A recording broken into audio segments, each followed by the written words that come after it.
Ça y est, salut Bajned, comme on dit, on vous a mis avec Elzedo le temps de l'abondance je vois un ingé son qui me dit qu'il est prêt à faire un mix gratos, alors avec plaisir pour me contacter via Twitter en MP ou sinon le mail contact@lemondemoderne.media ou mon mail. En tout cas, oui, j'aimerais bien qu'on en fasse un beau truc, hein. Même à la limite, je peux remettre des vraies paroles parce que ça, c'était fait par Elzedo comme ça à la volée de manière magnifique lors d'une improvisation. Mais je pense qu'on peut en faire un tube tout comme le Bajned, hein, le Zouk Bajned qui devrait arriver dans pas longtemps. Et peut-être d'autres titres, Horizon, nous voilà, Plan de sobriété, enfin... C'est vrai, je lisais tout à l'heure dans le chat avant qu'on commence, ça fait un peu... t'es pas prêt. Merci. Bah écoute, envoie-moi ton contact et on fait ça. Ça va être très très beau, très très propre.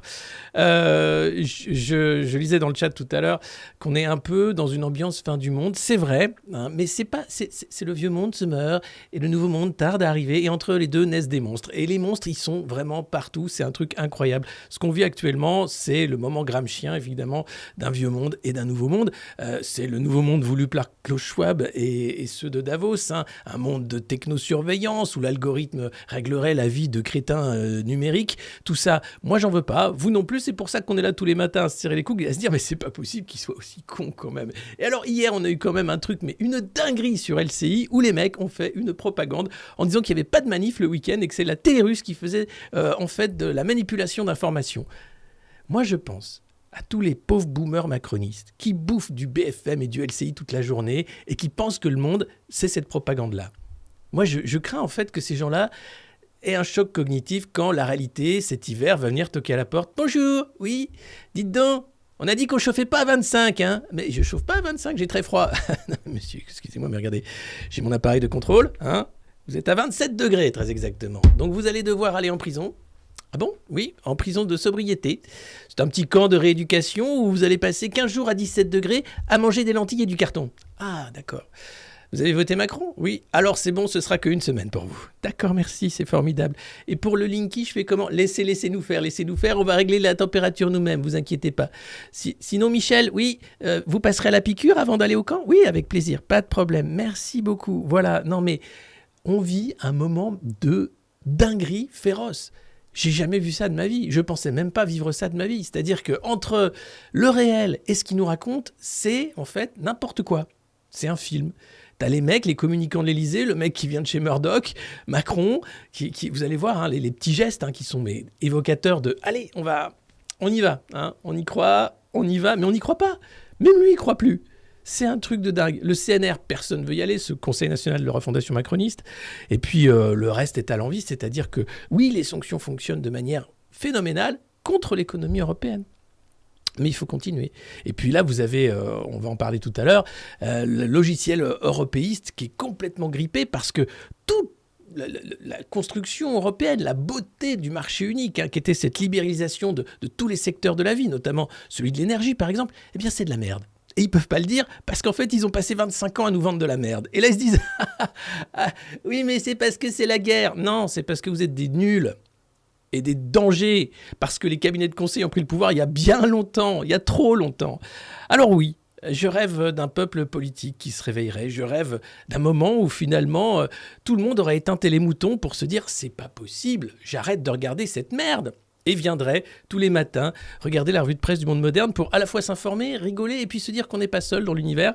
Et c'est vrai, nous ne sommes pas seuls dans l'univers. J'imagine d'autres populations extraterrestres maltraitées par leurs gouvernants qui ne savent plus quoi faire avec une dette abyssale. Tout ça est peut-être possible. L'humain n'est peut-être pas le seul à avoir le monopole de la connerie universelle. Et j'espère qu'on fera des championnats universels de la connerie. Je ne sais pas où nous en sommes aujourd'hui. En tout cas, je vous mets pour commencer cet extrait de Télémouton phénoménal que j'ai vu hier sur LCI. Alors, il faut savoir que samedi dernier, les Patriotes, avec Florent Philippot, ont fait une manifestation pour les libertés, contre, bien sûr, cette sobriété imposée, contre les mesures de coercition, contre le pass sanitaire qui est toujours là, qui pourrait revenir à n'importe quel moment. Et voilà ce que dit LCI de cette manifestation. Ce serait en fait une opération de propagande des Russes. C'est merveilleux. pour les monter en épingle. Donc on l'a vu ici en Europe, mais aussi chez eux en Russie. Si on en croit le sujet que vous allez voir maintenant, on est très divisé en Europe, ça d'accord, mais aussi en France. Et vous allez peut-être un petit peu surpris, regardez. L'Europe se casse la tête pour trouver comment ne pas mourir de froid cet hiver. Alors que les prix de l'énergie donnent déjà le tournis, le sentiment d'impuissance et de choc face à la situation se traduit par des manifestations. De plus en plus de gens réalisent que cette crise aurait pu être évitée sans les sanctions contre la Russie et que quelqu'un doit répondre de leurs conséquences. Paris gronde. Samedi, des centaines de manifestants sont descendus dans les rues de la capitale française. Les participants à l'action résistance protestaient contre la politique des autorités qui, selon eux, n'aident en rien la population à supporter les conséquences de la crise économique. Dans leur bouche, un seul slogan, Macron démission. Macron, отставку. Et voilà, il n'y a pas eu de manifestation ce week-end, hein, ce n'est pas du tout vrai.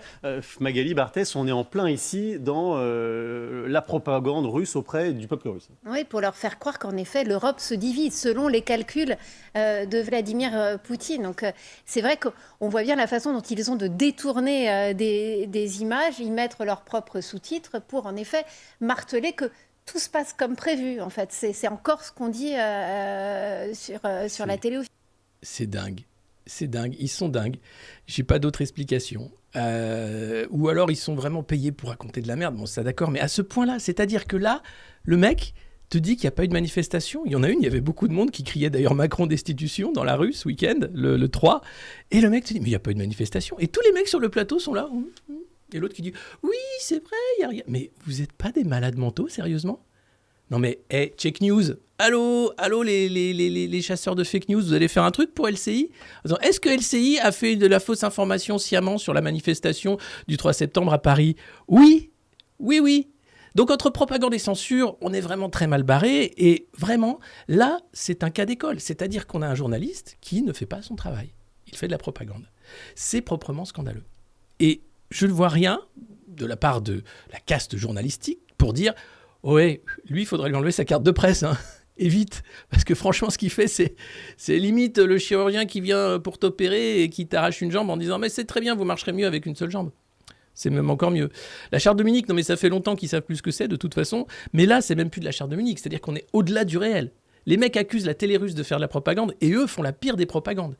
Et LCI, c'est devenu lunaire. C'est-à-dire que ça fait longtemps que déjà, ils ont choisi la propagande ukrainienne sans chercher à voir. Pujadas, qui disait « Nous ne faisons pas confiance aux informations du gouvernement russe. » Mais par contre, oui, à fond aux informations du gouvernement ukrainien.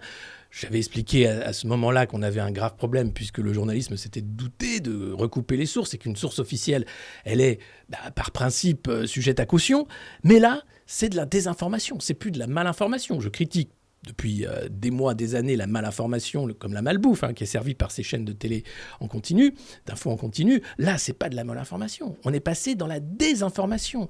Et on a un président de la République qui vient de recruter un spin doctor de chez Murdoch. C'est-à-dire que là, il va créer un réel, un récit du réel qui n'a rien à voir avec le réel. Ce qui est déjà en train d'arriver avec les sanctions russes, avec le discours d'Emmanuel Macron hier sur l'énergie. On y reviendra tout à l'heure dans la revue de presse. Alors, c'est la revue de presse du Monde Moderne, vous êtes de plus en plus nombreux à la suivre, et je vous remercie, c'est formidable, les modernos, ceux de la première heure, ceux qui arrivent, ceux qui découvrent cette revue de presse. N'hésitez pas à vous abonner, à nous suivre, à partager bien sûr le lien de cette revue de presse sur tous vos réseaux sociaux et vos plateformes. C'est vous qui faites le succès de cette revue de presse, la publicité, la promotion, la propagande de cette revue de presse qui va devenir, je pense, extrêmement importante dans les mois qui viennent, vu le degré de désinformation auquel nous faisons face, vu le degré de propagande auquel nous faisons face. Je parlais hier de la censure quasiment de Ségolène Royal, qui a été obligée de faire une marche de la honte en disant « Oh, je n'ai pas nié les crimes de guerre. Oui, c'est vrai. Ah, j'ai dit des conneries sur la maternité de Mariupol. Oui, certes, mais il a fallu que BHL monte au créneau, Bernard-Henri Lévy, un agent d'influence, pour dire « Elle doit s'excuser ». Et nous sommes en guerre de civilisation, ce qu'a dit Macron hier, en rappelant que nous sommes en guerre de fait. Et que cette guerre, oui, l'énergie est un des outils, une des armes de cette guerre. Mais enfin, les députés sont en vacances. Alors, ils ne sont pas en vacances, ils travaillent, ils sont sur le terrain, ils vont voir les écoles, les hôpitaux, ils vont croiser des gens dans leurs circos, etc. Mais là, il faudrait un grand truc de tous les groupes parlementaires devant l'Assemblée en disant « Écoutez les gars, c'est grave. là, on demande à siéger et à faire stop. Alors, ils attendent sagement le vote du budget, peut-être un 49.3 pour faire une motion de censure et mettre en difficulté le gouvernement Borne. Mais c'est dans longtemps. Là, on est en septembre, c'est pas avant octobre. Et en 3 semaines, tout peut arriver. On a vu l'inflammabilité du corps social français, comme le dit cet influenceur de chez Murdoch, mais la situation internationale est inflammable. Donc, c'est impressionnant. Et je ne vois aucune réaction de la part des confrères sur ce qu'a fait LCI, qui est scandaleux, proprement scandaleux, pas plus que chez les chasseurs de fake news qui sont prompts à sauter sur le moindre chiffre Covid en disant « il a raison, mais il a un peu raison ». Mais quand même, il faut regarder les autres chiffres. Là, rien. Silence radio. Et si vous aviez encore un espoir dans Télémouton en disant que oui, après tout, je vais allumer mon écran et voir s'il y a des choses, par exemple, pour se divertir. Oui, il y a par exemple Télématin. Alors je ne sais pas si vous avez vu la chronique sans filtre de cet humoriste. C'était sa première et sa dernière chronique sans doute, parce que là, c'était phénoménal. Sur les attentats de Nice, un malaise à couper au couteau, une panne de prompteur qui l'amène à ne plus savoir quoi dire, et la coupure de pub qui arrive trop tôt. Heureusement, parce que ce sketch était proprement lamentable. Je vous le mets, je vous préviens, c'est pas pour les âmes sensibles, c'est assez délicat. Le malaise, vous le sentez là, vous arrivez, vous êtes oppressé. Je vous le mets. Elle s'appelle. Et maintenant, je ne sais place à plus comment elle l'humour s'appelle, avec son nom va Alexandra apparaître à l'écran. Pizzagalli. C'est dans Télématin. Bonjour Télémouton, Alexandra, Télématin. bienvenue sur le plateau de Télématin. Alexandra On vous laisse la Pizzagalli. parole. Bonjour Julia, bonjour Maya, chers téléspectateurs. Elle a bugué. Chers téléspectateurs, bonjour. J'ai toujours rêvé de dire cette phrase. Bonjour, chers téléspectateurs. Ouais, j'ai toujours rêvé de dire cette phrase. Mohamed Laouaj Boulel. Aucun effort de fait sur la prononciation de son nom. En même temps, en a-t-il fait, lui, pour respecter le code de la route? Je ne crois pas. Mais nous sommes là pour tenter de le défendre. Enfin, je suis là, en tout cas, pour tenter de le défendre et je vais m'y employer. Amateur de salsa et de musculation. Pour l'instant, pardonnez-moi, mais ça ressemble quand même beaucoup à mon homme idéal. Il semblerait qu'on soit sur un portrait de petit Ricky Martin. Les mecs sur le plateau, ils sont gênés. Ils osent rien dire, mais ils sont là. Il était également un mari extrêmement violent, obsédé sexuel et zoophile. Bon. Qui n'a jamais... Non, on va y aller point par point. Mari extrêmement violent. Elle l'avait peut-être cherché aussi, en ratant une cuisson ou pire, en donnant son avis sur... en donnant son avis. Et son nom en dessous, c'est Alexandra Pizzagalli. Obsédé sexuel. Chacun ses hobbies. Il y en a bien qui préfèrent regarder Télématin plutôt qu'aller au pif les minicums. On va pas en faire tout un foin non plus. Et zoophile. En même temps, zoophile, ça se comprend. À Nice, il y a que des vieilles et des chihuahuas. On a quand même le droit de préférer s'envoyer quelqu'un qui a des dents. Bon, on continue. Grand admirateur d'Oussama Ben Laden et Salah Abdeslam, qui, je le rappelle, sont au terrorisme. Ce que Rafael Nadal et Roger Federer sont au tennis. Supporter lambda, notre Momo, certes pas très original, mais passionné et engagé, on ne peut pas le lui enlever. Il buvait de l'alcool, se droguait, ne jeûnait pas, mangeait du porc et ne priait jamais, comme moi. Tout comme moi, pareil. Alors pour le coup, c'est l'extrême droite qui a dû être déçue pour une fois qu'on avait un parfait petit modèle d'intégration. Il a fallu qu'il déconne. Souvenez-vous de Louis de Funès dans L'Homme orchidée. L'attends, vilaine. Alors, en France, on a quand même une spécialité des humoristes pas drôles. Moi, je pensais que Sophia Aram, c'était le fond de la cocotte, mais en fait, t'as pire. Et alors, elle, Le Monde avait dit, ouais, c'est une humoriste montante qui a gagné plein de prix en plus, parce qu'elle a vraiment un humour trash et tout, et sans prompteur. Mais les gars, tous les matins, je fais ça sans prompteur. Je pense qu'on rigole plutôt pas mal, et en impro. Là, le truc est écrit. C'est le malaise du début à la fin. La coupure pub arrive parce qu'en fait, comme le prompteur était en panne, ça a décalé sa chronique, et comme tout est timé, elle a pas eu le temps de la finir. Alors elle revient après quand même, je lui laisse finir sa chronique pour dire que bien sûr c'est de l'humour et qu'elle a une pensée pour les victimes de l'attentat de Nice. Je le mets par souci journalistique, mais franchement... Bienvenue à vous qui nous rejoignez devant votre Télématin. Comme vous l'avez vu, nous avons été brutalement coupés et donc on va laisser la parole à Alexandra Pizzagalli pour votre conclusion. Absolument. Je conclurai à présent cette première chronique et comment le pourrais-je autrement sur un ton nettement plus premier degré en m'adressant aux victimes, à leurs familles, à leurs proches, aux Niçois. On pense à vous, on est avec vous corps et âme, on l'était en 2016. On le saura tout au long de ce procès. Vous méritez d'être entendu. Merci beaucoup. Merci Alexandra. Je ne veux pas, c'est la conclusion. Au revoir. Il est 8h. Allez, merci, au revoir, à jamais. Franchement, le service public, entre Sophia Aram sur France Inter et celle-là qui arrive sur Télématin, je crois que votre but dans la vie, c'est de rendre les gens tristes. Parce que des humoristes aussi malaisants, c'est juste pas possible. Il n'y a que la France qui sait en produire comme ça. Alors je sais pas, peut-être qu'il y a d'autres pays où c'est aussi un concours de l'humoriste le plus triste. Mais là, c'est juste phénoménal. Alors, tous les matins, sans prompteur, vous pouvez venir ici, c'est la revue de presse du Monde moderne.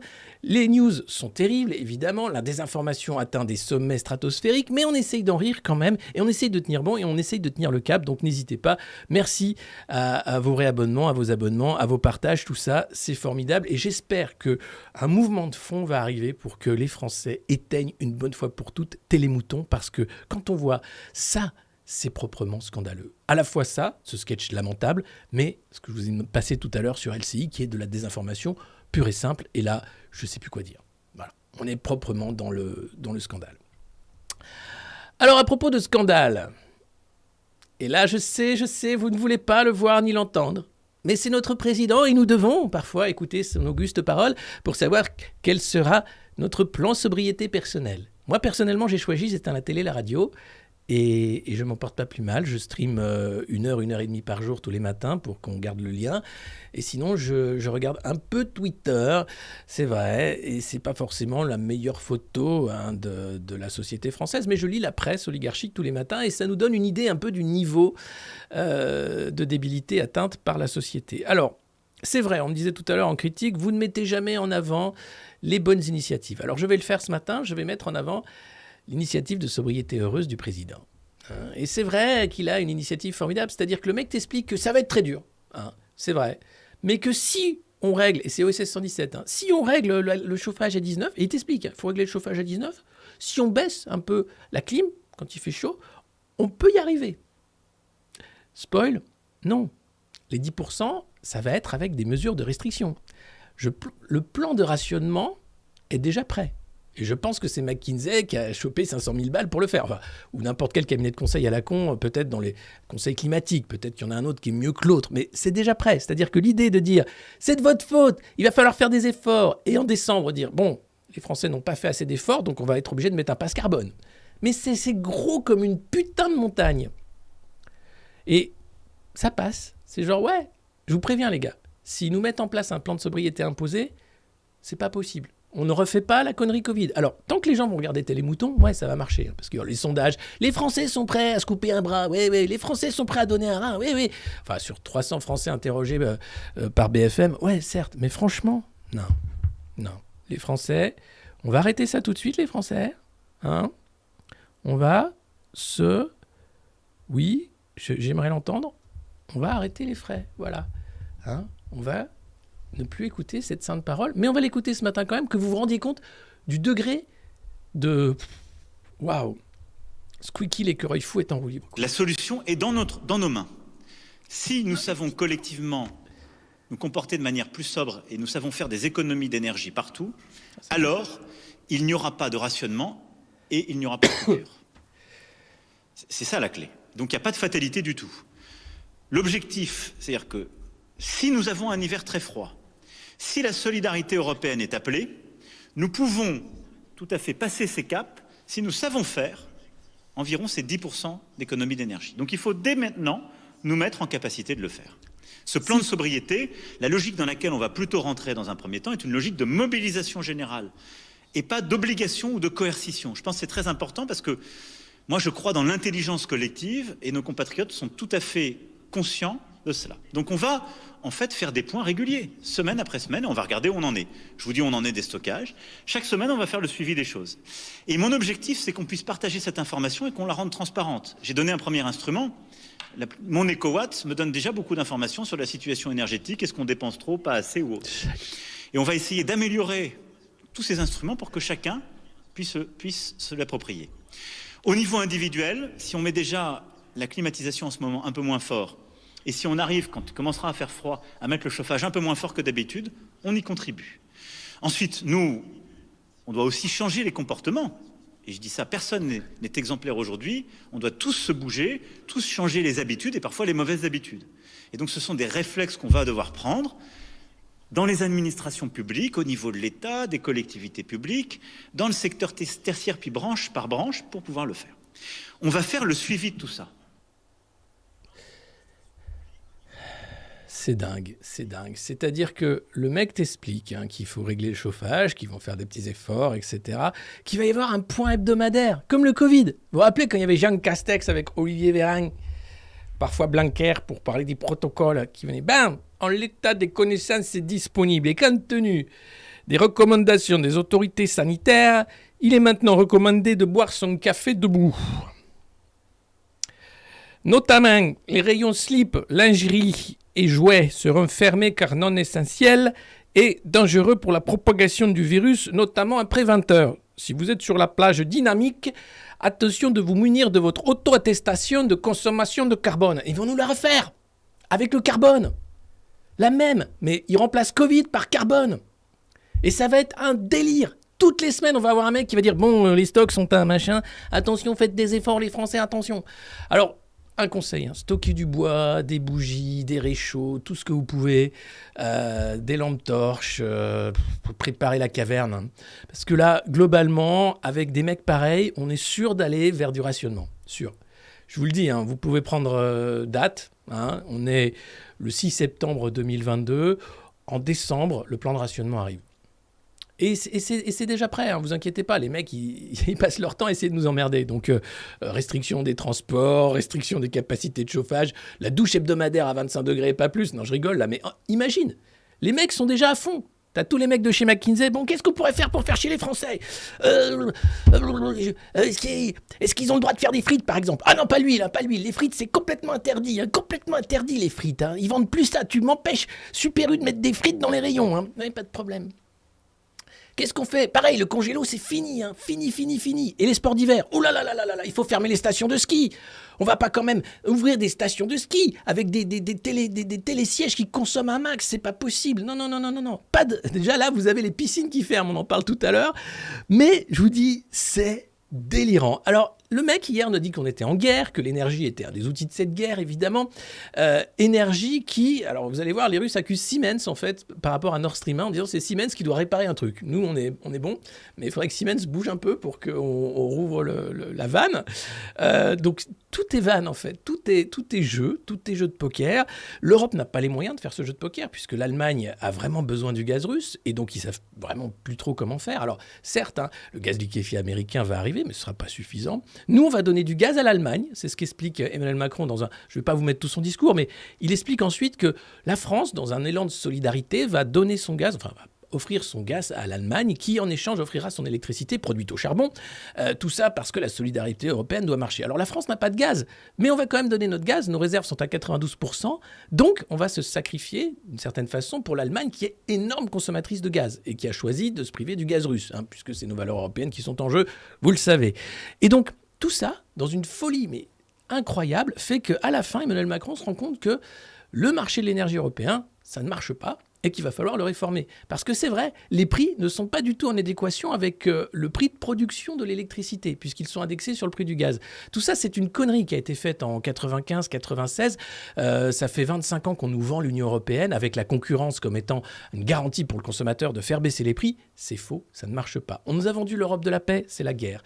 On nous a vendu le marché unique avec la concurrence qui faisait baisser les prix. Jamais on a payé l'énergie aussi cher. On nous a vendu l'euro comme la monnaie qui permettait de limiter l'inflation. L'inflation est quasiment à 10% dans certaines parties de la zone euro.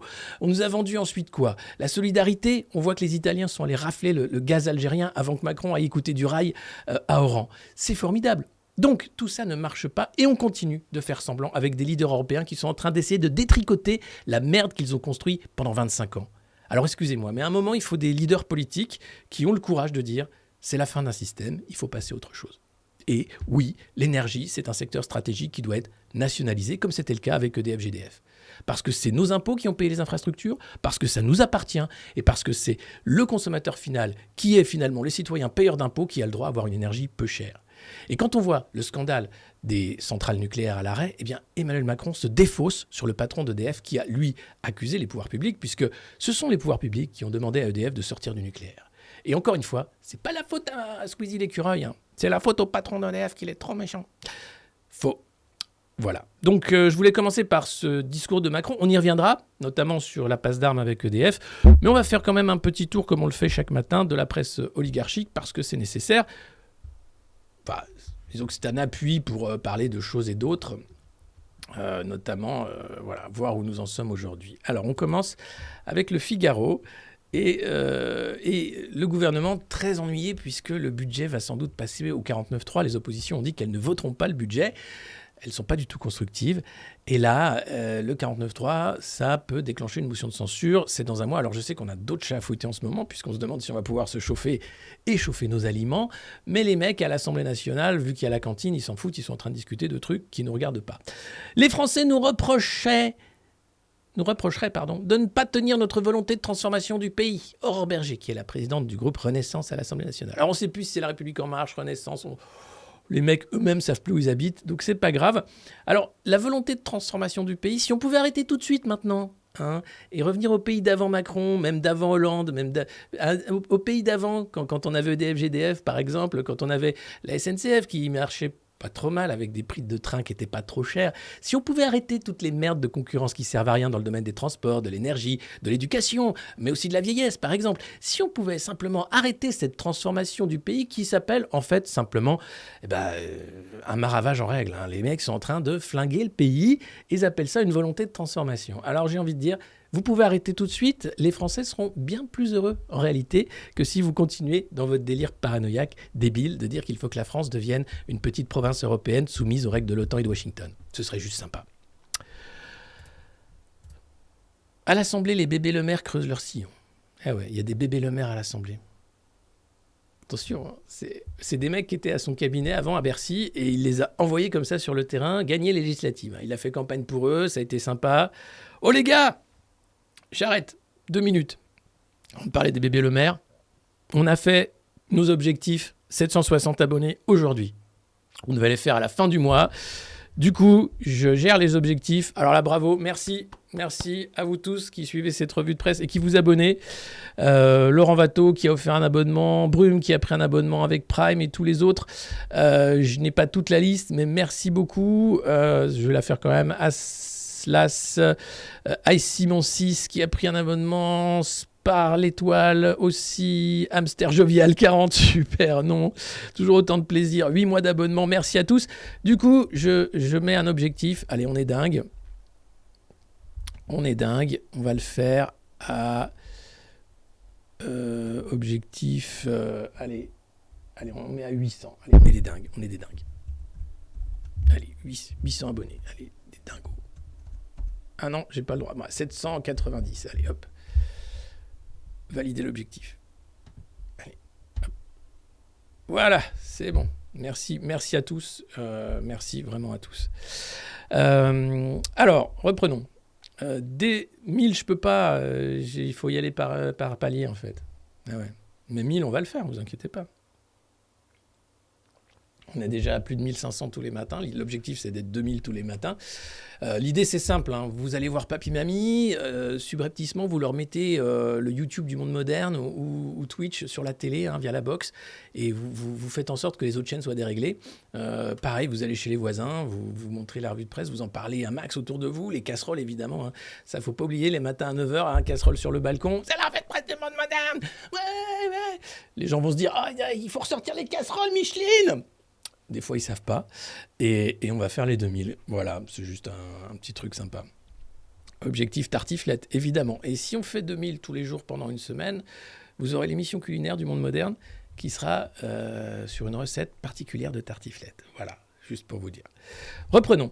Les bébés Le Maire à l'Assemblée. Alors ça, c'est un truc de dingue. Donc, c'est 3 anciens de son cabinet à Bercy, 2 qui ont fait Sciences Po, un autre, je ne sais pas trop, qui était déjà dans d'autres cabinets ministériels. Et les mecs se retrouvent donc à l'Assemblée. Et ils ne disent pas qu'ils travaillent pour la candidature de Bruno en 2027, mais quand même. Ça va être un peu ces mousquetaires, la jeune garde lemérienne, je ne sais pas comment on dit. C'est la suite des mecs qui savent rien dire à part tout va très bien, nous allons mettre l'économie russe à genoux. Oui, mais si vous baissez le chauffage à 19 degrés seulement, parce que c'est pas sûr sinon qu'on va y arriver. On est en guerre, faut pas déconner. Ah bah oui. Donc les bébés Le Maire à l'Assemblée, putain, j'étais pas prêt. Les piscines plongent dans la crise et ferment leurs portes. Et oui, touchés par les coûts de l'énergie, une trentaine de centres aquatiques n'ont pas ouvert lundi. Et sans doute d'autres vont commencer à fermer leurs portes. Alors, les piscines, ça coûte trop cher à chauffer, ça coûte trop cher à entretenir. C'est du loisir, hein, donc c'est nul. Donc je vous parlais du plan de rationnement de cet hiver. Donc sans doute que le ski, qui est du loisir, va aussi en prendre plein la gueule. Rappelez-vous, pendant le Covid, hein, c'était interdit de faire du ski en plein air des fois que le virus vous chope sur une piste. Là, ils vont nous refaire la même, j'imagine. Alors les piscines, déjà, avec l'énergie, on dit on arrête. Mais j'attends de voir tous les autres secteurs qui vont s'arrêter, les entreprises qui vont mettre la clé sous la porte, les restaurateurs qui commencent à voir les coûts flamber. Les projections du Great Reset, le livre de Klaus Schwab de Davos, pariaient sur 75% de fermeture des établissements de restauration, par exemple. C'était juste une projection vis-à-vis des cabinets de conseil. Ils passent leur temps à faire des chiffres bidons. Donc l'idée étant simple, c'est de foutre en l'air l'économie, ce qui a très bien marché, vous verrez, avec les confinements. Et derrière, de dire que oui, c'est la suite. La suite, c'est la guerre, voilà, évidemment, pour s'en sortir d'une manière ou d'une autre. C'est pas trop angoissant tout ça, vous inquiétez pas, parce que je vois que vous tirez la gueule en disant ils ferment les piscines, c'est la fin de l'abondance. Mais non. Aujourd'hui ouvre le Yachting Festival à Cannes. Voilà, alors ça c'était en 2021, ils avaient déjà 575 exposants, 620 bateaux de 3 à 50 mètres, 141 avant-premières et 54 400 visiteurs. Cette année, ils visent encore plus. C'est aujourd'hui que s'ouvre donc à Cannes le Yachting Festival. Alors on ferme les piscines, mais pour les riches et les gros bateaux, c'est open bar. Vous arrivez, vous êtes reçus déjà par l'espace luxe. On a tout ce qui se fait de luxueux dans les yachts. Et puis ensuite, vous pouvez aller voir les yachts de 3 à 50 mètres. Donc il y en a pour toutes les bourses, vous inquiétez pas. Et puis il y a même, alors là, et la patronne du Yachting Festival est très fière, il y a même cette année un yacht qui a fait la traversée de l'Atlantique en tout électrique. Voilà, donc c'est assez phénoménal. Donc vous voyez, même les riches font attention. Ils ne polluent pas, simplement avec des énormes batteries. J'imagine la taille de la batterie du truc. Mais arrêtez de vous plaindre. Arrêtez de vous plaindre, c'est la fin de l'abondance, mais pas pour tout le monde. Alors, applaudissez, profitez, regardez la richesse, regardez l'abondance pour certains. Et celle-ci devrait vous ruisseler dessus de bonheur en réalité. Quand vous mangerez votre carton autour du poêle éteint cet hiver, que vous aurez peut-être encore Télémouton allumé, vous verrez peut-être le prince d'Angleterre, je ne sais quel richou, vous faire un coucou de loin, de son avion privé, de son yacht, lui en train de manger, bien entendu, du caviar et d'autres générosités offertes par Dame Nature, pendant que vous serez en train simplement de regarder cette joie qu'il partage avec vous. C'est une chance exceptionnelle, une chance phénoménale, la seule que peut vous offrir Emmanuel Macron, celle de partager la joie des riches. Et c'est dans ce partage de la joie des riches, que nous communions chaque matin, ici, dans cette revue de presse du monde moderne. Et oui, parce que, évidemment, que dans la presse oligarchique, on ne va pas vous montrer toute l'abondance qui coule chez les richoux. Alors, il faut savoir que depuis qu'on suit leur vol en jet privé, avec iFlight Bernard, l'avion de Bernard, qui sont des comptes Instagram et Twitter, ils ont essayé de cacher un peu leur trajet. En globalité, cet été, ils ont fait plus de 50 trajets de moins de 20 minutes en avion.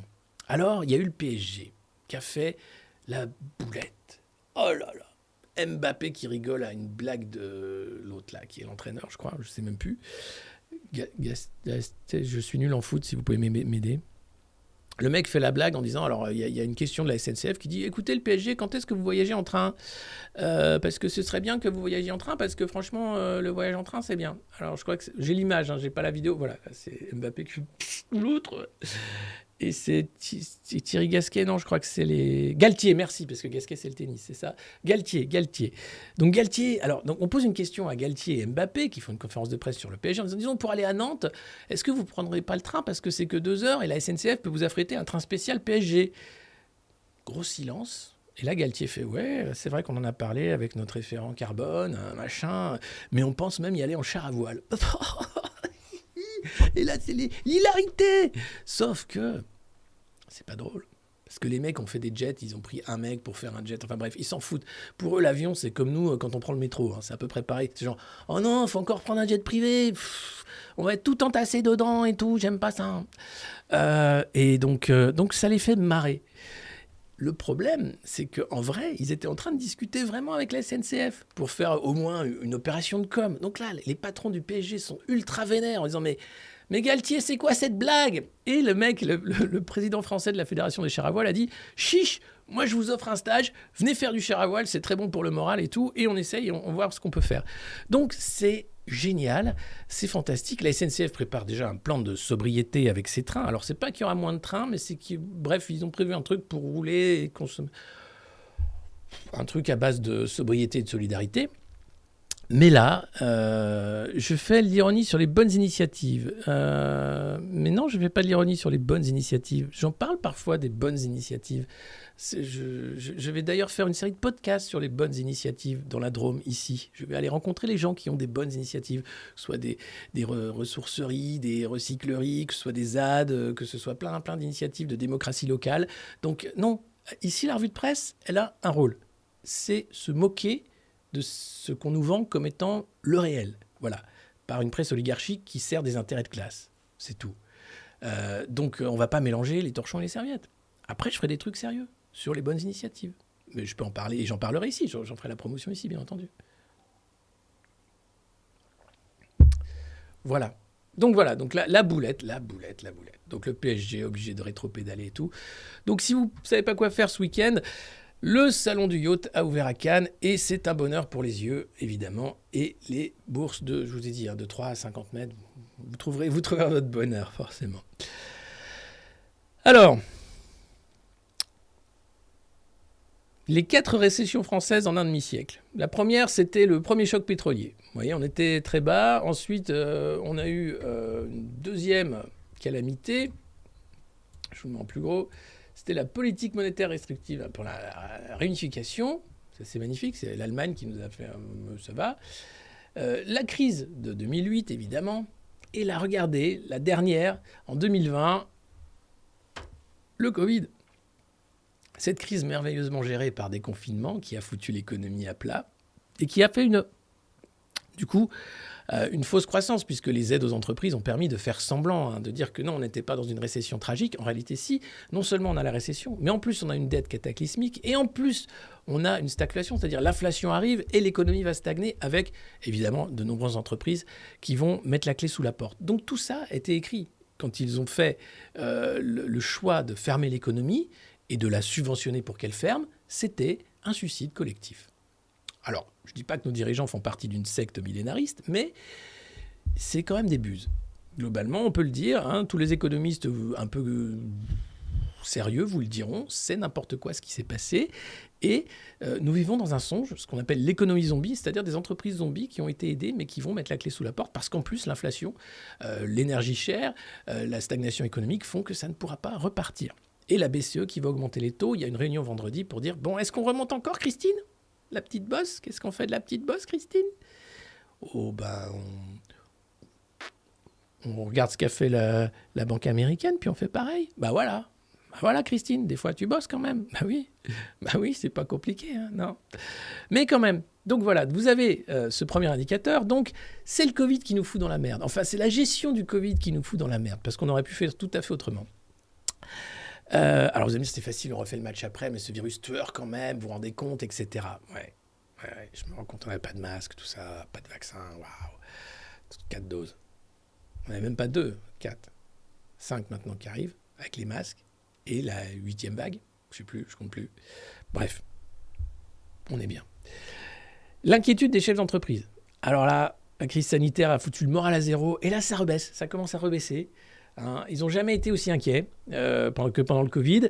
Là, ils ne sont pas trop inquiets, ça va. C'est mieux que les récessions d'avant. Donc, vous voyez que les indicateurs sont quand même pas top pour la France. Et puis, il y a les autres indicateurs qui sont assez terribles. La confiance des ménages qui est au plus bas. Alors, déjà, elle était basse quand Macron a été réélu. Mais depuis qu'il est réélu, elle ne fait que chuter pour atteindre des profondeurs jamais atteintes. On va aller toucher les galeries de la mine où travaille Timmy. Ça, c'est formidable. C'est l'effet élection d'Emmanuel Macron. C'est tout de suite la liesse, la joie, les ménages qui respirent, l'ouverture des chakras, la consommation qui repart, l'avenir radieux qui s'ouvre à nous avec le plan de sobriété, évidemment, le stock de carton, bref, tout ça, c'est formidable. Timmy va bien sûr, il travaille, lui, à la mine. Et d'ailleurs, regardez, l'emploi fait de la résistance, puisque le taux de chômage, dans la zone euro, il est de 6,6%, en France, il est de 7,5%. Vous voyez, depuis des années, le chômage, c'est à peu près la même chose. Et on nous vend le fait que ça va mieux, ça va moins bien, ça va mieux, ça va moins bien. Non, nos économies financiarisés ont choisi le chômage de masse comme variable d'ajustement. Des millions de chômeurs pour quelques centaines de milliers de postes, ça ne fonctionne pas. Alors on parle de réajustement. La réforme de l'assurance chômage est faite pour mettre les chômeurs à la rue d'une certaine façon, qu'ils prennent n'importe quel mini-job et qu'ils se démerdent. Hier, le Figaro parlait du bonheur de la double activité. Ils ont cédé pour la joie de la double activité. C'est pas une joie, c'est une contrainte. C'est parce qu'on n'a pas le choix en fait. Quand on est dans la merde pour payer les factures, eh bien un travail ne suffit plus. Parfois, il en faut deux. C'est ce qui est en train de se passer. Alors la confiance des ménages, vous allez bien, heureusement, parce que vous avez encore la force de rire. Et je sais que certains me reprochent de faire de l'humour sur une situation catastrophique. Je suis très conscient. 10 millions de Français sous le seuil de la pauvreté. Vous allez voir, on va parler de l'Angleterre avec la nouvelle première ministre qui promet d'être une nouvelle Thatcher. Les peuples se font maltraiter. Je suis conscient du niveau de pauvreté de nombreuses personnes qui n'ont plus la force de rire, qui essayent de survivre au quotidien, qui ont des jobs qui ne leur permettent pas d'offrir le minimum à leurs enfants, qui aimeraient bien pourtant être des parents aimants et faire ce qu'il faut, de gens, de familles monoparentales qui s'en sortent pas, de drames terribles parce qu'on ne voit pas la sortie du tunnel, qu'on est chômeur longue durée et puis qu'il ne se passe rien, les étudiants au boc alimentaire, enfin cette pauvreté endémique, cette pauvreté provoquée parce que nos gouvernements ont fait le choix de la pauvreté via le chômage de masse, via le flicage des aides en disant « Oh mais ça coûte trop cher d'aider », via la croyance débile dans le ruissellement. Non, les riches ne partagent pas. C'est pour ça qu'ils sont riches d'ailleurs. Donc tout ça, c'est une réalité, j'en suis conscient. Mais j'essaye justement d'en rire parce que l'humour est une arme. Et ça ne veut pas dire que je me moque de cette situation, parce que certains disent « Non, mais il faut arrêter de rire maintenant ». Non, je pense qu'il faut et rire et agir. Et chacun à sa place. Et informer. Parce que quand on voit le niveau de désinformation, ça devient maintenant même un devoir d'informer. Donc voilà, c'est tout. C'est assez important de le dire. Timmy, raconte-nous une histoire. On fera ça. Les soignants suspendus, bien sûr. Non, mais là, c'est du délire. Les pompiers, les soignants suspendus, il n'y a plus rien qui va en réalité. Et vous allez voir, et l'IHU, bien sûr, attaqué parce que l'État n'a que ça à faire, évidemment. Voilà, notre président, le meilleur, celui qui, quand il marche, fait pousser les roses et chanter les oiseaux. Il charge le patron d'EDF, tout simplement. Et oui, parce que, en fait, comme le patron d'EDF a osé dire à l'université du MEDEF, devant Agnès Pannier-Runacher, qui allait cafeter après au patron, en disant « Oh, il a dit que c'était ta faute parce que tu avais dit qu'il fallait fermer les centrales. » On va voir ce qu'on va voir. Si c'est ça, tu vas voir. Le chef de l'État, donc voilà, critiqué pour sa politique énergétique, il met en cause la direction d'EDF dans sa gestion du parc nucléaire et il appelle les Français à changer leur comportement pour économiser l'énergie. Si, vous vous rappelez, si on mange du carton, si on chauffe à 12 degrés, si on met des pulls, si on reste chez soi sans avoir d'activité sous 3 couettes, si on éteint la télé et la radio, et qu'on regarde juste la revue de presse du Monde Moderne, par exemple, si on en écoute les conseils du plan de sobriété, alors peut-être, on n'aura pas de coupure de courant pendant des semaines. Mais là, quand même, le mec, ce qu'il y a de bien avec Macron, c'est que c'est jamais sa faute. La France était à feu et à sang pendant les Gilets jaunes, pas sa faute. Non, c'est eux les séditieux. Rappelez-vous Castaner, les séditieux. Putain, c'est jamais sa faute. C'est simple, c'est le meilleur président que la France ait jamais connu. Répétez après moi. Emmanuel Macron est une lumière, le meilleur président du monde, le meilleur président de la République. Si t'es pas d'accord, c'est 3 coups de trick. Voilà. Merci les enfants. Alors, nous allons écrire aujourd'hui une ode au président Macron.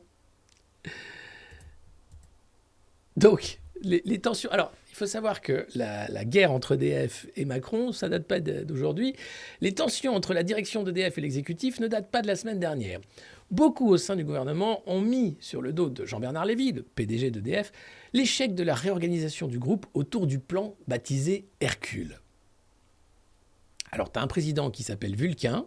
C'était Jupiter, mais il dit « Non, je suis Vulcain, moi je forge ». Et il demande à EDF de faire un plan qui s'appelle Hercule. Les mecs sont des malades, mon tout. C'est des grands malades. Faut pas le dire, mais c'est des grands malades. Et non, Jean-Bernard, tu me fais un plan de restructuration ? Hercule, vous avez trouvé ça cool comme nom. On avait le choix entre Poséidon ou Hercule. Mais comme Poséidon, ça faisait trop mer et tout ça, je me dis Hercule, c'est pas mal. Puis ça rime. Ah bah oui, ça rime, ouais. Donc le mec, Jean-Bernard Lévy, n'a pas pu mettre en place le plan Hercule. Et oui, puisqu'il n'a pas réussi à s'attirer les bonnes grâces des syndicats réformistes pour faire accepter cette restructuration. Alors c'est encore un coup des cabinets de conseil pour dire à EDF de virer plein de gens et de faire mieux avec moins. Non, ça ne fonctionne pas. C'est d'ailleurs ce que disait Jean-Bernard Lévy. Les mecs, pour former un soudeur spécialisé sur les centrales, c'est 3 à 4 ans de formation. Vous m'avez demandé de fermer la filière il y a des années. Donc, on n'a pas formé les gens. Donc, ça va prendre beaucoup de temps pour former les gens et pour réouvrir. Alors, d'un côté, EDF avait promis de rouvrir une 30aine de réacteurs cet hiver. Et puis là, on apprend que, en fait, peut-être pas, puisqu'il va falloir qu'on fasse un plan de sobriété chacun. Il va falloir vraiment qu'on fasse un plan de sobriété. Le plan PUL, qui rime avec le plan Hercule. C'est ensuite une bataille féroce de lobbying autour de la contribution d'EDF au bouclier tarifaire. Et oui, puisque comme il y a l'inflation, les prix de l'électricité explosent grâce aux règles européennes, qui sont de la merde, je l'aurais dit encore une fois ici au micro, mais c'est une vérité que les dirigeants ne pourront pas dire, eux, en ces termes galants. Malheureusement, oui, l'Europe nous a emmenés droit dans le mur, n'en déplaise à Bernard-Henri Lévy et Jacques Attali. C'est comme ça. On a créé un monstre qui nous emmène à la guerre, qui nous emmène à la pauvreté, qui nous emmène au suicide. Encore une fois, regardez, 1914, c'est de l'Est des Balkans que naissent les troubles et que fait l'Europe? Un suicide collectif. 1939, encore une fois, c'est de l'Est que naissent les troubles et que fait l'Europe? Un suicide collectif. 2022, c'est de l'Est que naissent les troubles, l'Ukraine, et que fait l'Europe? Un suicide collectif. Jamais 203, dit-on. Bon, moi, j'ai pas envie, personnellement, qu'on reparte dans un délire à la 14-18, à la 39-45, où l'Europe s'autoflingue avec les États-Unis qui regardent et qui font « Vous avez besoin de chewing-gum ?» Non, parce qu'on a des chewing-gums. On a aussi Joe Biden, c'est un truc cool, tu le mets, il est rigolo, il fait des blagues. On a aussi une fusée qui va aller loin, loin, loin, très loin, plus loin que l'homme, il est jamais allé. Non, mais non, on est bien, nous, on veut pas, on n'en veut pas. Non, mais si, venez, faites-vous la guerre, et puis on vient vous filer des chewing-gums. Donc non, on ne va pas refaire le 3e suicide collectif de l'Europe. Et pas l'Union européenne, mais l'Europe. Ces nations qui, dans un panurgisme terrible, tel des lemmings, sautent de la falaise pour tous se tuer dans la joie et la bonne humeur. Pour des valeurs. Tout ça va très bien.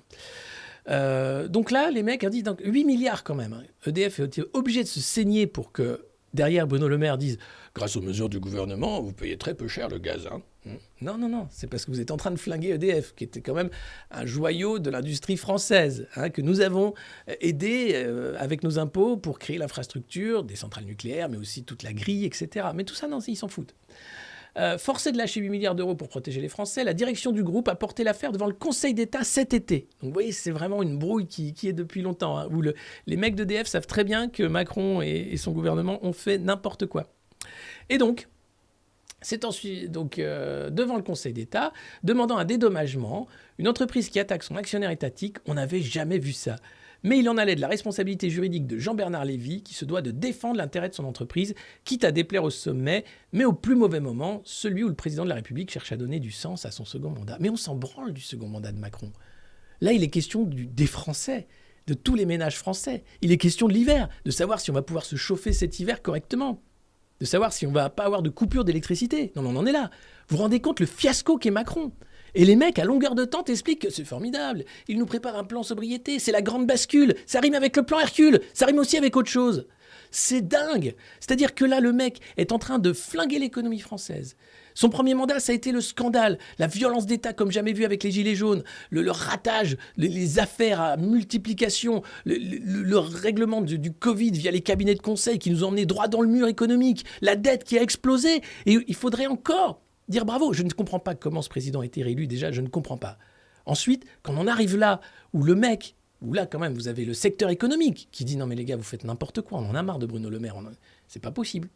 On veut bien 8 milliards d'euros, vous nous demandez, pour nous flinguer, et derrière, vous nous dites quoi? Même pas merci. » Donc, bravo Jean-Bernard Lévy. Lui, il s'en fout, il va partir, donc il a le droit de dire tout ce qu'il veut.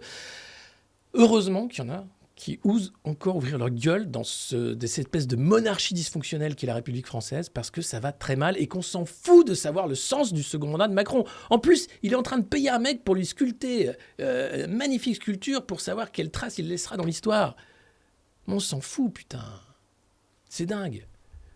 Donc j'espère que ça va se réveiller quand même, parce que là, du côté du monde économique notamment, parce que les patrons à un moment ils vont dire on arrête ? Non, on peut pas arrêter parce que c'est Ursula qui m'a dit qu'il fallait pas. Non, on arrête, parce que nous on va arrêter. Alors là, c'est aussi une nouvelle assez savoureuse. Taxer les surprofits. Ah bon, non, surtout pas. L'Allemagne va peut-être le faire. Ah, peut-être. Attendez, c'est pas vraiment ce qu'ils ont dit, mais ils vont sans doute le faire. L'Espagne, le Portugal l'ont déjà fait. En France, on dit non. Nous, ce qu'on aimerait, c'est que l'Europe s'en charge. Systématiquement, Macron soit obéit aux Allemands, soit dit à l'Europe de nous dire ce qu'on doit faire. C'est pas un président de la République. Le mec, c'est un fossoyeur. C'est le fossoyeur de la République française. Et là, clairement, les mecs te disent non, mais pour les surprofits, ce qui serait bien, c'est qu'on se mette tous d'accord au niveau européen pour taxer les surprofits. Mais t'as pas besoin de te mettre d'accord. Regarde, les Espagnols, ils ont entendu personne pour taxer les surprofits.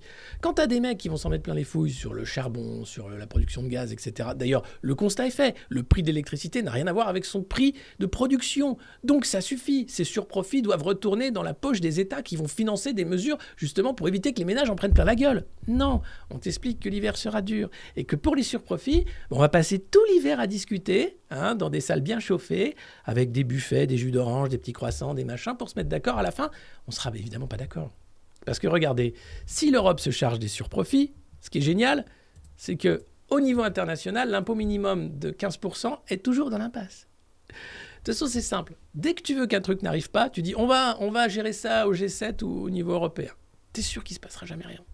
Les mecs sont pas d'accord. Et toi, tu fais style le mec qui fait quelque chose. C'est assez génial. Donc, le fait de dire que l'Europe va s'occuper des surprofits, c'est que non, jamais on ne taxera les surprofits. Il faudrait pour ça un grand mouvement de défiance populaire. Une pétition, par exemple, qui a été lancée par la NUPES, que vous pouvez aller signer en ligne pour qu'on taxe enfin les profits de profiteurs de crise. Alors, c'est une pétition, évidemment, ça ne va pas très loin, mais c'est déjà un poids, puisque plus il y a de signatures, plus ça compte, plus on parle de cette initiative, plus elle existe. Eh ben, dis donc, on est à 2000 ? Non. Je m'arrête parce qu'on me dit qu'on est à 2000, donc si c'est le cas... Merci. Donc, vous avez déjà signé la pétition, très bien, mais ce n'est qu'une pétition.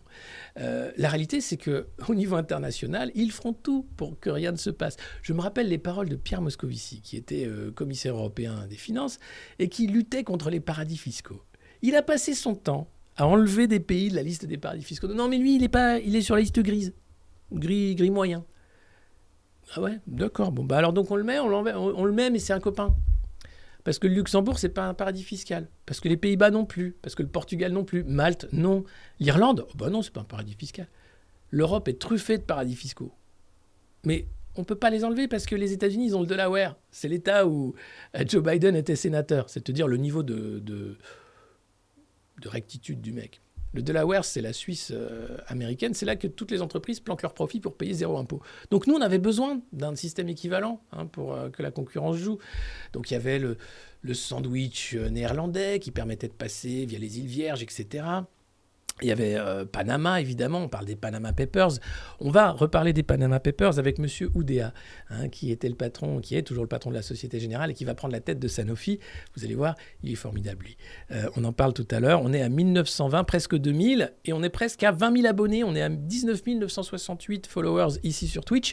Un petit effort, vous mettez un petit cœur, vous nous suivez, et on va faire les 20 000 ce matin. Allez, j'y crois. Allez les gars, c'est mieux qu'une salle de marché. Vous me vendez des actions du monde moderne, vous vous démerdez. Je veux pas savoir. Maintenant, c'est entre vos mains qu'est l'avenir de cette putain de revue de presse. Alors, on fait les 20 000 et n'hésitez pas à vous abonner. Et on fait les 2000 tous les matins. C'était extrêmement important. Il me manque les bretelles. Et en plus, je suis tout flou dès que je pointe du doigt. C'est affreux. Néanmoins, on a déjà fait plus de 2000. Oui, on l'a déjà fait pendant la campagne. Mais là, ce que je veux, c'est 2000 en quotidien. Voilà. Parce que nous voulons. Enfin, moi, je dis je parce que j'essaye d'être, tu vois, le mec le motivateur, le coach de vie, quoi. Vous avez vu cette vidéo? Putain, je ne l'ai pas mise. Excusez-moi, je fais une digression avant de revenir sur le délire. C'est un mec qui est en école de commerce. Alors, je ne sais pas quelle école de commerce toute pétée. Et il est stand-up coach. Il fait du stand-up coaching. Et le mec, c'est un animateur de camping.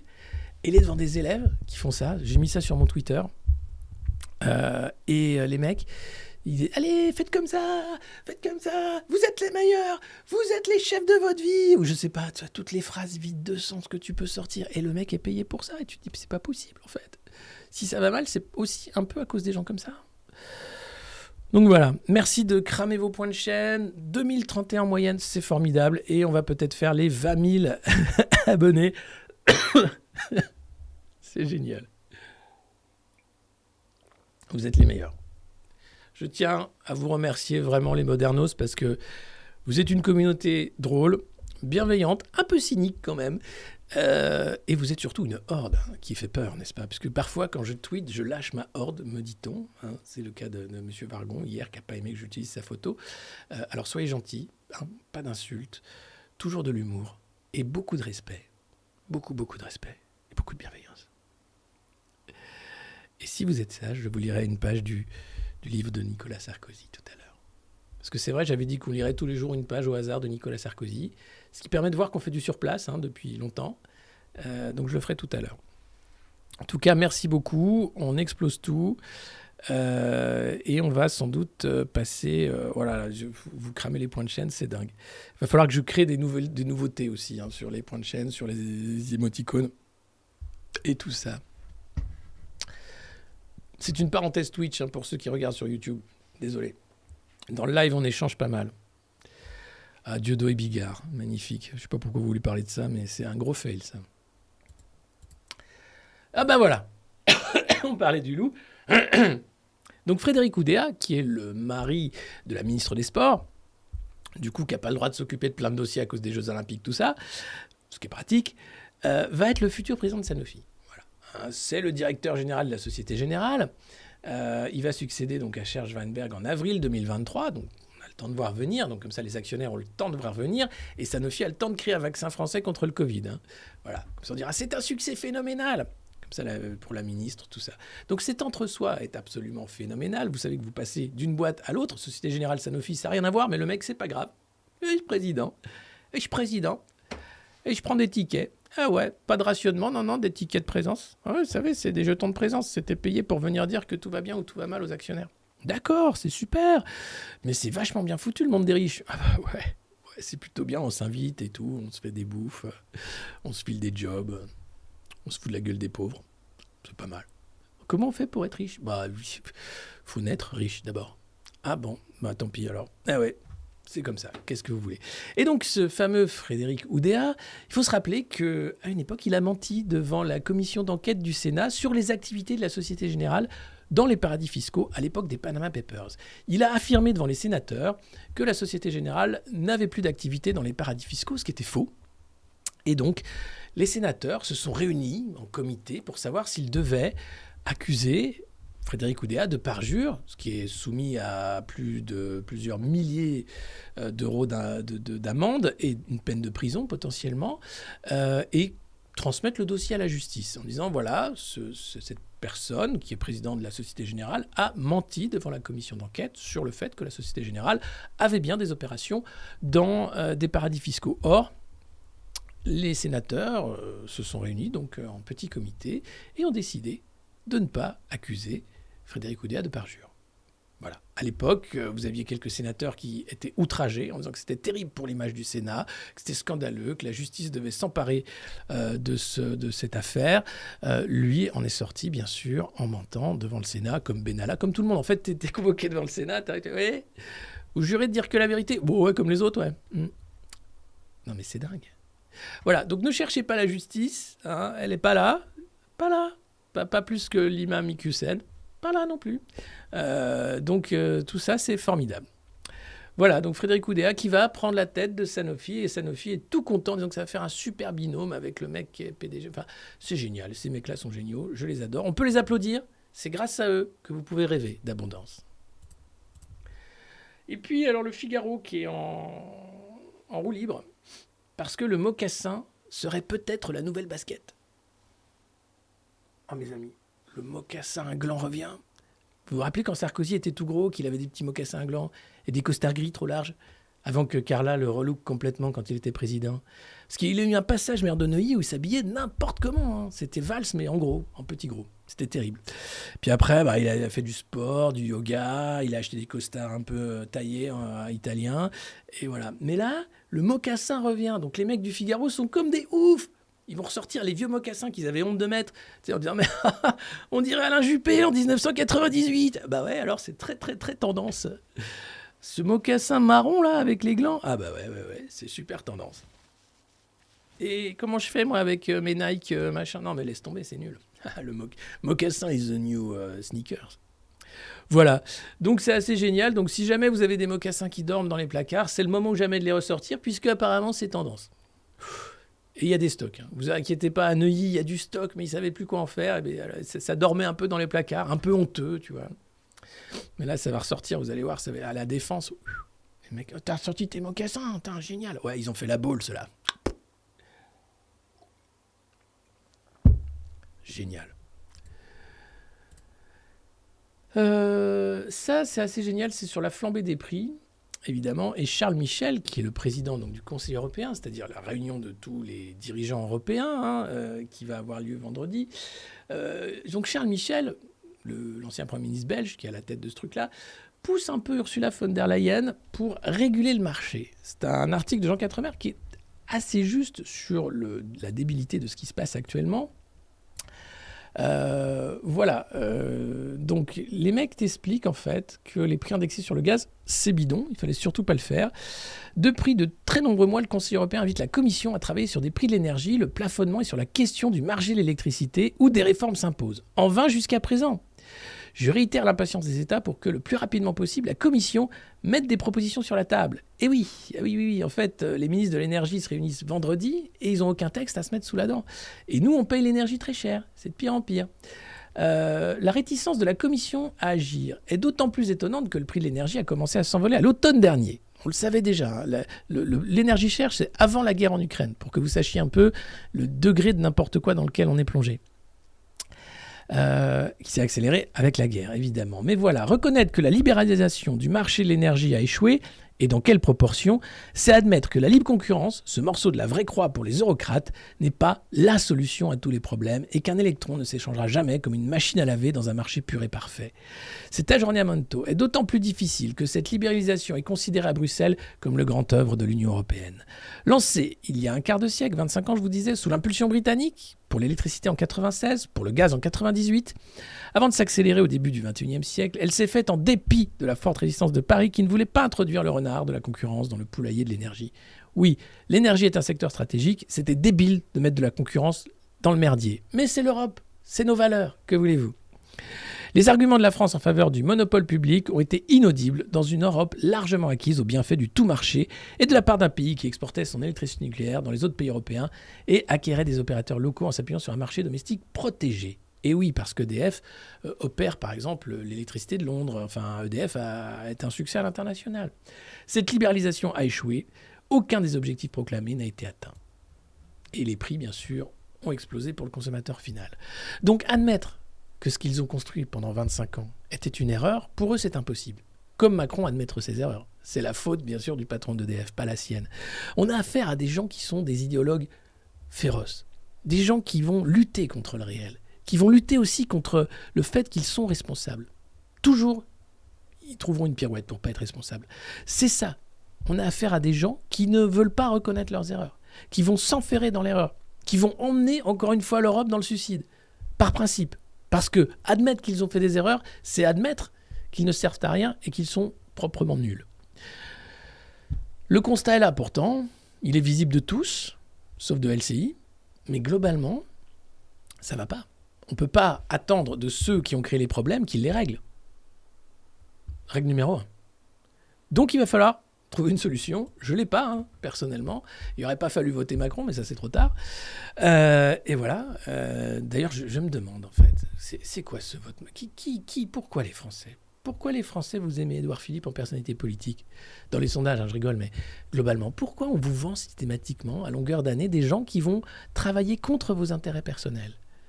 Et pourquoi vous acceptez, en fait ? À quel moment ça a déconnecté comme ça le citoyen ? En disant, Ouais, la politique, ça me regarde pas, c'est trop compliqué, de toute façon, c'est tous les mêmes. Non. Non, non, non, non, non, non. Non, non. Cet extrait vient de Libération. Jean Quatremer écrit dans Libération. Donc c'est... oui, c'est vrai, je ne mets plus d'où viennent les extraits, mais comme, de toute façon, que ce soit Drahi, Bolloré, Bernard Arnault, Pinault, voilà. Mais c'est vrai qu'avant, j'avais... attention, ce média est affilié à un milliardaire.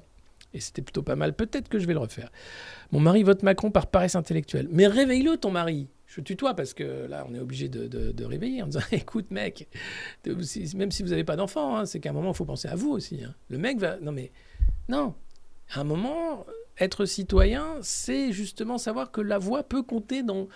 C'est rare hein, qu'on nous demande notre avis dans des élections. Donc c'est à ce moment-là qu'il faut éteindre la télé et dire « Je vote en conscience. » J'en ai rien à foutre de ce que me raconte Télémouton, quoi. Mais bon. Oui, c'est ce que je faisais au début de cette revue de presse. J'ai arrêté de le faire, mais c'est vrai que je devrais remettre un peu qui est qui et comment ça se passe. Je vous en parlais tout à l'heure, la réouverture de Nord Stream 1 dépend de Siemens, dit Gazprom. Et oui, en fait, la maintenance, c'est Siemens qui doit réparer l'équipement défectueux pour que le gaz puisse repartir dans le bon sens. Donc les mecs se disent, bah, vas-y, on te regarde, hein. Nous, on est prêt à livrer du gaz. Hein. C'est les Allemands qui réparent pas. Donc c'est assez rigolo quand même. C'est dans les Échos, ça. Toujours dans les Échos. On apprend que nous allons mettre à genoux l'économie russe. Bruno Le Maire, juin. La Russie a engrangé d'énormes revenus grâce au cours élevé des énergies fossiles, pointe un rapport. 158 milliards d'euros de revenus tirés des exportations d'énergie fossile en 6 mois de guerre, profitant des cours élevés, selon le rapport d'un centre de recherche indépendant publié mardi, qui appelle à des sanctions plus efficaces. Bah alors, vu que les sanctions actuelles sont inefficaces, je me demande ce serait quoi des sanctions efficaces. Là, alors, c'est vrai, aujourd'hui, les Russes sont obligés d'acheter leurs missiles à la Corée du Nord, des drones à la Turquie, mais la Turquie est un énorme producteur de drones, donc ça fonctionne. Et ils ont des problèmes d'approvisionnement sur tous les équipements pointus d'armement, notamment Thales, etc., puisque là, on a mis un veto sur l'achat de ces équipements. Donc, il y a effectivement, sur l'effort de guerre, un petit ralentissement. Mais globalement, le rouble va bien, il n'y a jamais autant de liquidités, et puis le gaz, il part en Chine, il part en Inde, il part en Turquie également. Il part un peu partout. Et donc, c'est pas si grave, en fait, ces sanctions. Et encore une fois, les mecs, comme c'est des idéologues tarés, te disent « Non, mais on va gagner la guerre, vous inquiétez pas. » Et t'as BHL qui explique qu'il faut davantage d'efforts pour nos valeurs. Et quand on te dit « Mais quand même, pour les gens qui n'arrivent pas à se chauffer. » Et là, il regarde, il fait « Il sait pas quoi dire. » Mais il s'en fout, en fait. Le mec, il vit entre Saint-Germain et le Maroc, il en a rien à foutre des pauvres. C'est un concept, le pauvre. C'est un truc qu'il faut défendre à l'étranger quand il a des problèmes de démocratie. Mais le pauvre de la France, c'est un séditieux, c'est un fasciste, c'est un antisémite, le pauvre français. Dès qu'il gueule un peu, c'est « Ah là là, mais regardez-moi ces séditieux qui veulent l'échec d'Emmanuel Macron et de sa politique de redistribution sociale. » Bernard, oui, tu as pris de la drogue ? Non, enfin non, mais je crois pas. Enfin, je sais pas, la cocaïne, c'est de la drogue ? Ah, on me l'a pas dit.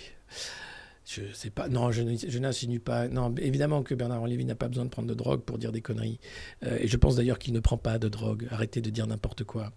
Mais globalement, voilà, c'est de l'idéologie pure qui nous emmène dans le mur. Et personne pour dire stop. Enfin, trop peu de gens pour dire stop. Parce qu'il y en a, évidemment. Mais non, il n'existe pas. Hein. Oh là là, la manifestation de samedi n'existe pas.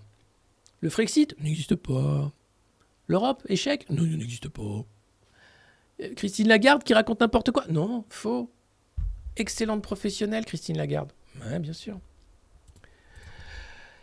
Sinon, des nouvelles du traversage de rue. Julien de Normandie, ex-ministre, qui a été recruté par une start-up. On applaudit cette traversée de la rue. L'ancien ministre de l'Agriculture a été recruté par Sweep, une jeune pousse de conseil en réduction des émissions de carbone. Alors, il tombe pile au bon moment dans le bon job. Hein. Bonjour, c'est pour le plan de sobriété. Je suis ancien ministre, je vous connais, vous étiez directeur de l'administration centrale du machin. Je vais vous vendre un plan de sobriété du ministère. Hein, d'accord ? D'accord. Voilà, merci, c'est 500 000 balles. C'est toujours ça que vous économiserez. Hein. Ben, pas très bien. Donc voilà. Quel à propos. Formidable. Et sinon, le gouvernement qui saisit la justice après de graves dysfonctionnements à l'IHU de Marseille sous la direction de Didier Raoult. Si ça, c'est pas une vendetta personnelle menée par quelques pandores de la santé publique française contre Raoult, alors il part à la retraite, donc on attaque l'IHU et sa gestion. Alors on l'accuse d'avoir utilisé des molécules qui n'étaient pas autorisées pour traiter les gens du Covid. Résultat des courses, c'est vrai que la mortalité des moins de 500 ans du Covid à l'IHU, elle est plutôt bonne. Enfin, vous irez voir les chiffres, hein. Vous avez le professeur Chabrière qui se défend. Et bien sûr Didier Raoult qui organisera sa défense. L'idée simplement c'est de récupérer l'IHU des griffes du sorcier Raoult et le remettre dans le droit chemin. C'est une guerre de mandarins en réalité, les uns contre les autres, contre l'intérêt encore une fois des malades, mais c'est pas grave, ça s'appelle la santé publique. On a l'habitude maintenant. Les urgences ? Oh ben, asseyez-vous sur la chaise, mamie. Vous allez attendre 7-8 heures et puis on verra si dans 8 heures vous êtes toujours en vie. Elle est solide, celle-là. Ça fait 12 heures qu'elle est sur la chaise. Elle tient encore. Ah bon ? Tu peux pas la bouger un peu, voir ? C'est juste c'est ignoble. Ignoble d'avoir saboté le système de santé. Et maintenant, Roselyne Bachelot, qui était ministre de la Santé, qui est là... sur les plateaux, à dire que c'est formidable, incroyable quand même, ce que dit Ségolène Royal. Mais... ce que t'as fait à la santé, c'est incroyable. Tu devrais présenter des excuses aux Français. Parce que l'hôpital de flux, c'est toi qui as commencé à le mettre en place. Oh bon ? Ah ouais. Donc voilà. Toujours les mêmes. Jamais responsables. Jamais coupables. Allez. Ça, c'est une journaliste d'Al Jazeera qui a été tuée, sans doute maintenant, par l'armée israélienne. C'était Shirin Abu Akleh qui était en train de faire un reportage dans les territoires occupés. Et une balle l'a tuée alors qu'elle avait un gilet presse, un casque presse. Elle était bien identifiée comme journaliste. Et pour la première fois, l'armée israélienne a reconnu hier, lundi 5 septembre, une forte possibilité d'avoir tué, mais pas de façon délibérée, la journaliste de la chaîne Al Jazeera dans les conclusions finales de son enquête. Une enquête aussi par un organisme américain va avoir lieu, mais c'est bien de voir qu'on reprend que l'armée israélienne fait son mea culpa quand même, elle a mis du temps. Hein. Rappelez-vous, il y avait tous les vendeurs de propagande à l'époque qui disaient « mais non, ils font pas ça ». Bon, au moins... ils avouent. En tout cas, ça ne la ramènera pas à la vie. C'est encore des victimes collatérales de ce conflit qui n'en finira pas et qui n'en finit pas, malheureusement. Qu'est-ce qu'on a ? Je vous avais fait Malaise TV. Ouais, on va finir sur Liz Truss. Donc elle a été élue à la tête du parti conservateur, les Tories, en Grande-Bretagne. Elle va donc remplacer Boris Johnson dans quelques semaines à la tête du gouvernement britannique. Liz Truss, elle n'a pas fait les grandes écoles, Oxford ou Cambridge. Elle a grandi en Écosse, dans la classe moyenne, et elle se vante d'être la nouvelle Margaret Thatcher. Alors, à peine élue... Bien sûr qu'elle a fait le World Economic Forum et tout, mais ça, on s'en fout, ils l'ont tous fait, c'est pas grave. Liz Truss, je pense que les Anglais s'attendent à quand même à une grosse douille. À peine élue, Ursula était là. Oh, toi, dis donc, toi, viens là. L'UE et le Royaume-Uni sont des partenaires. Nous faisons face ensemble à de nombreux défis, du changement climatique à la guerre en Ukraine. J'espère une relation constructive dans le respect intégral de nos accords. Eh oui, parce que les Anglais sont pas cons. Quand ils ont vu que l'Europe allait être un fiasco et que les Allemands allaient se remilitariser et reprendre la main, ils se sont dit « Oulouloulouloulou, faut qu'on prenne nos distances ». C'est jamais bon quand les Anglais se barrent. C'est toujours les mecs, ils ont un peu d'avance. Ils savent, ils ont foutu la merde dans le monde bien avant tout le monde. Hein. Donc quand même, ils savent ce que c'est. Et donc en termes de géostratégie, ils sont pas mauvais. Donc le moment où les Anglais se barrent, tu sais que ça va, c'est déjà la fin. Et donc, ils ont fait leur Brexit. Et là, quand même, Ursula qui est là. Non, j'étais à l'œil. Hein. Attention, tu respectes les accords. Il faut faire la guerre en Ukraine. Oui, c'est pour les valeurs. Partage tes valeurs. Oui. Et puis aussi, il faut le changement climatique. Le pass carbone doit arriver très rapidement. Oui, c'est dingue. Donc, à peine élu, l'autre arrive, c'est la Reine des Neiges qui est là. Tu déconnes pas, toi, tu fais ce que je t'ai dit. Mais je suis plus dans l'Union européenne. C'est pas grave, tu fais ce que je t'ai dit. De toute façon, sinon, t'appelles papy. D'accord. Bon, nonobstant le fait que ces dirigeants font n'importe quoi, l'automne promet d'être socialement difficile en Grande-Bretagne avec des millions de ménages qui sont passés sous le seuil de la pauvreté et avec des coûts de l'énergie qui ont explosé. 9 millions de ménages sont en situation de pauvreté énergétique. Alors ça, c'est l'euphémisme pour dire qu'ils sont vraiment dans la merde. Consacrant 10% de leurs revenus aux factures d'électricité et de gaz, ils étaient 2 fois moins l'an dernier. Il faut savoir que de 10%, ça va passer à 50%, puisqu'on parle de 3000% d'augmentation des tarifs de gaz. Les Anglais ont lancé une grève générale de pas payer les factures en réalité, donc voilà, le citoyen anglais se réveille en disant non. Les Italiens également sont en train de cramer leurs factures d'électricité en disant on va pas payer à ce prix-là, c'est pas possible. C'est à nous de tout faire en vrai. À un moment tu te dis non mais c'est à nous de tout faire, vous foutez rien en fait, vous faites que n'importe quoi. Donc voilà, Liz Truss, elle veut essentiellement interdire aux travailleurs de faire la grève. Il y a un rappel des années 80, évidemment, comme Margaret Thatcher a réprimé les grèves de mineurs dans la douleur, dans la violence, on peut le dire, il y a eu des morts. Margaret Thatcher, c'est une violence sociale jamais vue, avec en parallèle Ronald Reagan aux États-Unis qui pousse pour la financiarisation du monde, la dérégulation des marchés financiers, ce qui fait que maintenant on se retrouve dans cette merde-là, puisque l'argent magique n'a servi qu'aux riches. Et là, une comparaison que Liz Truss, qui n'a de cesse de cultiver les comparaisons avec la Dame de Fer, ne manquerait pas d'apprécier. Donc la meuf est très contente de faire sa Thatcher et d'empêcher les gens de faire la grève. Bon, on avance. On avance globalement dans le vide, mais on avance. C'est ça qui est bien. Voilà, c'était la revue de presse du Monde Moderne. Merci d'avoir été si nombreux à la suivre ce matin. Merci d'être de plus en plus nombreux à suivre cette revue de presse quotidienne ou presse. Demain, je donne les clés du camion à Antoine qui sera votre conducteur fou pour cette revue de presse qui, vous verrez, aura une autre tonalité évidemment puisqu'il n'a pas le même style, mais il vous emmènera dans la lecture de ces morceaux de bravoure oligarchique, de ces articles qui nous expliquent que nous allons souffrir, mais c'est pour notre bien et c'est aussi parce que c'est un peu notre faute quand même parce qu'on fait que pas obéir aux gens qui sont géniaux, qui s'appellent les élites.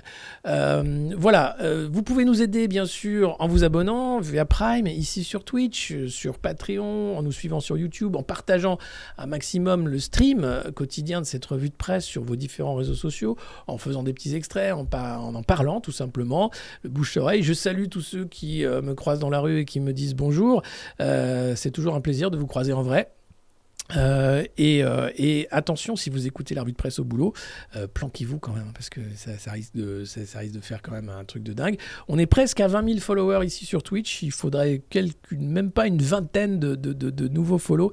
N'hésitez pas, comme ça on fait les 20 000 aujourd'hui, je serai content comme tout. Et on est à 780 points d'abonnement. Merci à tous les nouveaux abonnés. Alors, est-ce que je peux voir qui sont les nouveaux abonnés? Et je vous fais une petite liste, comme dans le Club Dorothée. Filtre, hop, abonnés, tac. Alors, hop, Annikil 5, Lobion One, putain, vous avez des pseudos, c'est impossible de lire. Sélénis, C3PO, BBB, Sylvia 789, Viazak 74, Dafox, Stringbell 10, Diostand, tous ceux qui ont pris les abonnements aujourd'hui et avant, et tous les nouveaux followers, merci à tous. Je vous remercie de faire de cette revue de presse un succès quotidien. Et j'espère qu'on va continuer et grappiller des parts d'audience à Télémouton, parce que quand on voit le niveau proprement dingue des médias, niveau mais lamentable, et le fait que finalement la profession s'en fout, c'est ah ouais, le LCI a fait de la désinformation, ouais, en même temps on est en guerre, non, notre rôle n'est pas de désinformer, notre rôle est d'informer. Alors oui, ça demande un peu de boulot, ça demande un peu d'éthique aussi, ça demande un peu de volonté de le faire. France Info et France Inter également, mais vous avez vu le sketch de l'humoriste de Télématin qui est du niveau de Sophia Aram. C'est pas loin. Entre propagande et censure, il y a un chemin. C'est ce chemin que je trace chaque matin dans la revue de presse, de l'information par le rire, parce que d'une certaine façon, ça nous permet d'encaisser un peu, et puis ça nous permet quand même de s'informer. Donc voilà, merci à tous et à toutes, merci d'être de plus en plus nombreux. Le replay, c'est sur YouTube, et puis pour le reste des liens, les voilà, vous nous trouverez un peu partout, sur Patreon, Père, peux-tu me chanter cette chanson, vieux macroniste également. Nous la chantons tous les jours. Oui, on peut faire un raid, ne vous inquiétez pas. Avant le raid, je vous mets quand même vieux macroniste. Ah bah ça y est, on m'entend plus, il y a vieux macroniste.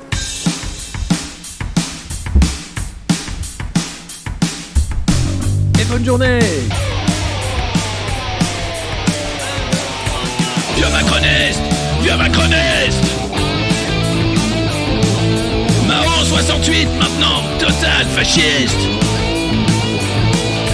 Tu préfères la télé, surtout le gaz de schiste.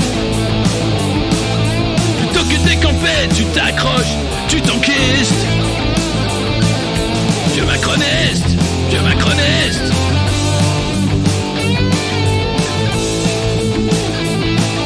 J'espère que tu mourras dans ton vomi.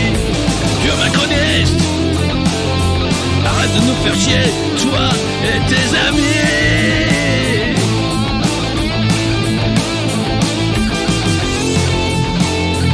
Oh, vieux macroniste. Tu t'accroches, tu t'enquistes.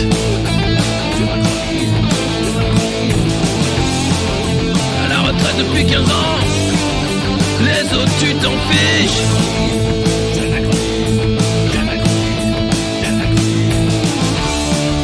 Toi tu pars en croisière, tu laisses crever tes fils. Le climat c'est une blague, la France tu la fistes. Vieux macroniste. J'espère que tu mourras dans ton vomi. Arrête de nous faire chier, toi et tes amis. Oh, tu te crois VIP, mais t'inquiète, t'es sur la liste. Manu va pas te rater, tu vas voir comme ça glisse. 75 ans de conneries, mais demain c'est fini. Profite encore de la vie tant que tu sens pas la piste. Vieux macroniste.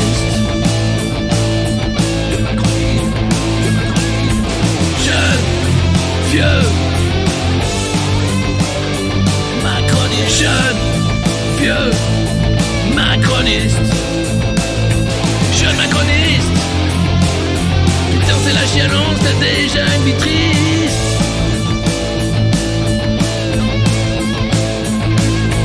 Jeune macroniste. CBC McKinsey, t'as un costume d'artiste. Je rêve de prime chiche, toi tu niques déjà le fisc. Tu soutiens Zelensky pour cacher tous tes vices. Jeune macroniste. Jeune, vieux macroniste. Ni dans la kiffance d'un pays devenu triste.